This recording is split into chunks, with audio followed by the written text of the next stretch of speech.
Stéphane Bureau. Bonjour Stéphane. Salut Mario. Tu vas nous étonner ce matin parce que tu nous amènes dans la course sénatoriale du Maine.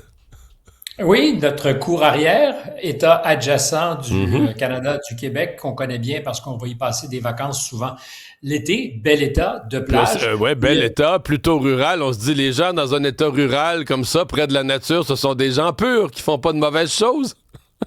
Des gens purs qui ne font pas de mauvaises choses, ou au contraire des gens qui sont rompus à la vraie vie et qui sont capables peut-être de regarder les candidats qui leur sont proposés avec un regard différent de celui qui est posé à Washington. Je vais te parler de Graham Plattner parce qu'on va entendre parler de cet homme et de ce futur candidat du Parti démocrate parce que l'élection primaire aura lieu la semaine prochaine.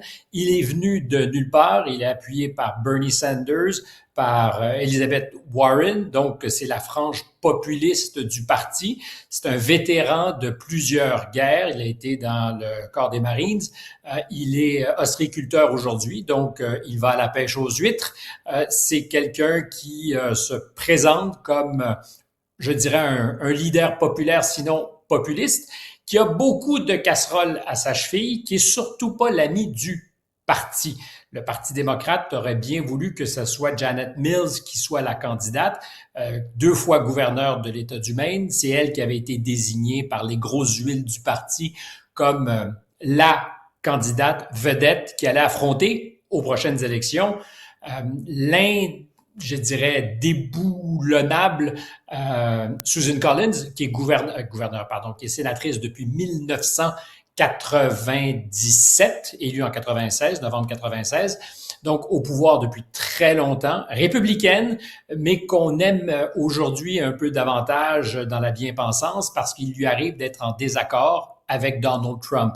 Elle est surtout considérée comme de toutes les guerres, en bonne républicaine qu'elle est, mais c'est pas un monopole républicain. Il y a beaucoup de démocrates sur le même moule. Il se trouve que notre vétéran est, lui, véhémentement anti-guerre, contre l'alignement sur les intérêts d'Israël, dérange et, comme je te le disais, a quelques casseroles qui traînent avec lui, des déclarations qu'il a faites, tous azimuts, pendant des années où il était évidemment citoyen, ne se préoccupant pas d'avoir un destin politique.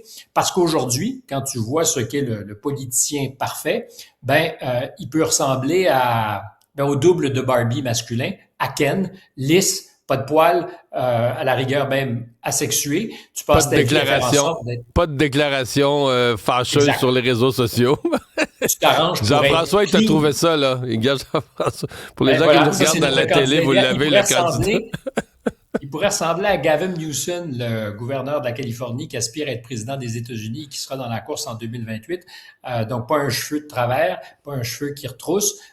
C'est souvent ça qui aujourd'hui est présenté comme modèle. Notre candidat répond pas du tout à ça. Sauf que là, il y a un reproche supplémentaire qui lui est fait, là. Et il y avait, première grosse casserole, un tatouage qu'on a découvert qui rappelle les couleurs des SS. Et il a dit, écoute, j'étais sous avec mes camarades militaires en 2007 quand j'ai été tatoué. J'en mesurais pas exactement la signification.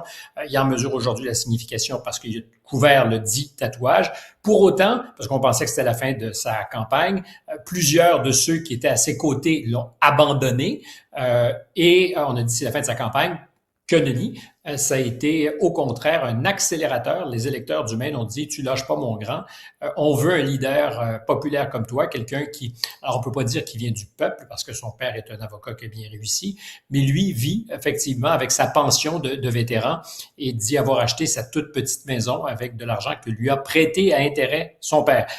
L'essentiel, c'est que c'est un personnage qui se présente comme venant de cette espèce d'humus populaire du Maine, qui gagne sa vie en allant chercher des huîtres et qui a un discours différent, en rupture.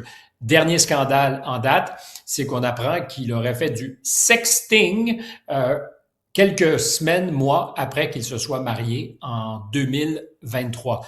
Donc, des messages à connotation peut-être sexuelle avec 5 ou 6 femmes. La source de la fuite, sa propre femme qui s'était confiée de ce début de mariage difficile à quelqu'un qui travaillait pour sa campagne, femme qui est toujours à ses côtés, qui déplore ce qui s'est passé, le parti qui revient à la charge en disant peut-être que c'est l'occasion de ramener celle qui avait été disqualifiée, qui avait choisi de suspendre sa campagne. Je parle de la gouverneure Janet Mills, dont le nom sera sur les bulletins de vote la semaine prochaine, même si elle s'est retirée de la campagne. Hier, elle disait « Je me suis retirée, j'ai suspendu, mais ça ne veut pas dire que je n'y reviendrai pas. » Et là, tu as donc des hiérarques du parti à Washington qui, je ne sais pas s'ils se réjouissent, mais ont un sourire, se disant « c'est peut-être notre occasion », mais qui sous-estiment les électeurs du Maine. Alors peut-être qu'il faudra les disqualifier parce que ils surmontent les mauvaises affaires, n'ont pas de jugement, mais jusqu'à preuve du contraire, dans les sondages, le dit Plattner bat la sénatrice actuelle dans les intentions de vote, Mme Collins, et évidemment va gagner la primaire du Parti démocrate. Mais ce que ça rappelle ou ce que ça semble nous dire, c'est qu'on a l'indignation souvent en géométrie variable, et particulièrement chez les démocrates en ce moment, qui choisissent de l'attaquer parce que c'est pas l'homme qu'ils voulaient voir dans cette course. Je te rappelle que Bill Clinton, et là-dessus ses mots étaient éloquents, n'avait pas eu de relation sexuelle avec Monica Lewinsky. I did not have sexual relations with that woman, Miss Lewinsky. Je pense que ça a été dit clairement, là. Ça a été très clairement dit, et il y avait des gens pour le défendre, évidemment, parce qu'il y avait des intérêts à défendre, celui d'un président. Et entre toi et moi, ce qui fait de sa vie sexuelle, franchement, je ne sais pas si c'est d'intérêt public. Mentir, c'est une autre affaire, mais les électeurs ont une autre opinion. Et dans les dernières semaines, on a vu combien de politiciens avec des casseroles de ce type. Matt Gaetz, qui a failli être ministre de la Justice, s'est retrouvé aussi dans une enquête du Congrès pour avoir eu une relation avec une mineure. Tu peux aussi parler de John Edwards, qui avait des candidats démocrates et qui avait un enfant non déclaré pour lequel il avait falsifié des tests d'ADN pour qu'il n'y ait aucun lien d'établi entre lui et l'enfant, alors que sa femme officielle, donc pas la mère de cet enfant, est en train de mourir du cancer. Alors, tout ça, ça dit que dans les mœurs politiques, c'est pas tout à fait nouveau. Puis je dirais récemment, Barney Frank, qui était un grand héros du Parti démocrate, un congressman exceptionnel et redoutable d'efficacité, qui a fait de grandes choses, mais qui aussi, à un moment donné, a été pris en flagrant délit d'avoir une relation avec une escorte, ce qui en soi n'était pas un problème, mais qui aussi opérait un réseau de prostitution à partir de l'adresse du congressman. Il est mort la semaine dernière. Ça, c'est moins bon, ouais. C'est pas terrible, mais ce que je veux dire, c'est que la semaine dernière, il est mort et personne n'en a parlé. Puis je le comprends, ça fait partie du passif. Et quand quelqu'un meurt, tu veux surtout retenir ses bons coups. Mais personne dans les grands médias a rappelé que Barney Frank avait eu aussi ça dans son bilan. Et aujourd'hui, on accable Plattner, peut-être pour de bonnes raisons, c'est important d'avoir l'information.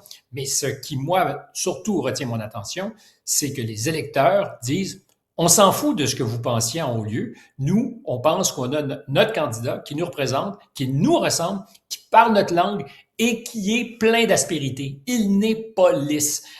Et c'est lui qu'on veut. » D'une certaine manière, ça ressemble à un Trump qui, pour toutes sortes d'autres raisons, en 2006, s'est présenté en disant « Je me fous des conventions. Vous pouvez penser, regardez ou écoutez ce que je vais dire, ça va vous choquer et je serai malgré tout élu. » Alors, il se trouve qu'il y en a plusieurs qui pensent que ce candidat, s'il devait réussir à se rendre jusqu'au Sénat, pourrait aussi se positionner pour les élections de 2028 comme candidat présidentiel. C'est une des choses qui a été dite à demi-mot par Bernie Sanders, qui sera peut-être pas le candidat, mais qui de tout son poids pèse et n'a pas changé d'opinion malgré tous les scandales qui affectaient le candidat Plattner. Bon, M. Trump qui essaie Excuse-moi, c'était un petit détour par le Maine, mais je trouve que l'histoire est fascinante. Oui, l'histoire est bonne. Bon, c'est toujours compliqué d'arriver à une entente avec l'Iran. C'est encore plus compliqué quand il faut essayer de discipliner Israël qui tape sur le Hezbollah et sur le Liban. Il y a eu un téléphone, semble-t-il, assez animé là, entre le président américain, M. Trump, et Benjamin Netanyahou hier. Oui, c'est Axios, le média en ligne, qu'on cite beaucoup en ce moment parce qu'un journaliste semble être capable de parler à tout le monde. C'est pas confirmé, mais il a mis entre guillemets l'essentiel de l'échange entre Trump et Benjamin Netanyahou. Je dis l'essentiel au moment où ça chauffait. Un président qui se montre très impatient, qui lui a dit « Je t'ai sauvé le cul » à Benjamin Netanyahou. « I saved your ass ». en plusieurs occasions de ses problèmes judiciaires en particulier, mais surtout qu'il se comportait comme un fou. Et ça vient dans la séquence quelques heures Trump après. aurait dit à Netanyahou, tu t'es comporté comme un fou. Oui, tu te comportes comme un fou. Tu es en train de bousiller notre processus de paix et tu fais en sorte que toi, aujourd'hui, tu es universellement détesté, c'est ce qu'il lui dit, Benjamin Netanyahou, mais aussi qu'Israël en paye le prix de ses comportements et de sa folie à lui. Ça vient donc quelques heures après que... Alors, il faut bien comprendre, c'est l'agence de presse, Tasnim, qui parle en général pour les gardiens de la révolution. On est en Iran. Hier matin, dit fini les discussions avec les Américains via le Pakistan. On suspend tout ça. Ça n'a jamais été confirmé par d'autres agences de presse ou par d'autres autorités iraniennes. Et plus encore, on ferme à nouveau le détroit d'Ormuz, qui par ailleurs n'a jamais été vraiment rouvert depuis 2 mois. Mais ça, c'était à cause de ce qui se passait au Liban, là, de ce qu'Israël C'était faisait au à cause Liban. de ce qui se passe au Liban. On parlait même de Gaza, c'est-à-dire que là, soudainement, les Iraniens disent regardez ce que font votre allié israélien à Gaza. Il est hors de question qu'on puisse s'entendre. Et quand je dis les Iraniens, c'est important. Je parle là des gardiens de la révolution, parce que c'est leur agence de presse qui dit ça hier. Il y a probablement des autorités politiques qui ont une opinion un peu différente, mais ça arrive hier matin. C'est comme un coup de frein sur des négociations. Ils ont leur mot à dire, ils sont très influents, ces gardiens de la révolution. Et comme par hasard, quelques heures plus tard, qu'est-ce que fait Donald Trump?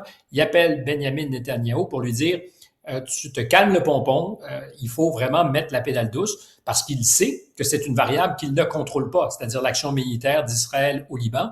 Et les Iraniens, depuis tout le début du cessez-le-feu, disent soit le conflit entre nous et vous, Américains, mais il y a aussi le front du Liban.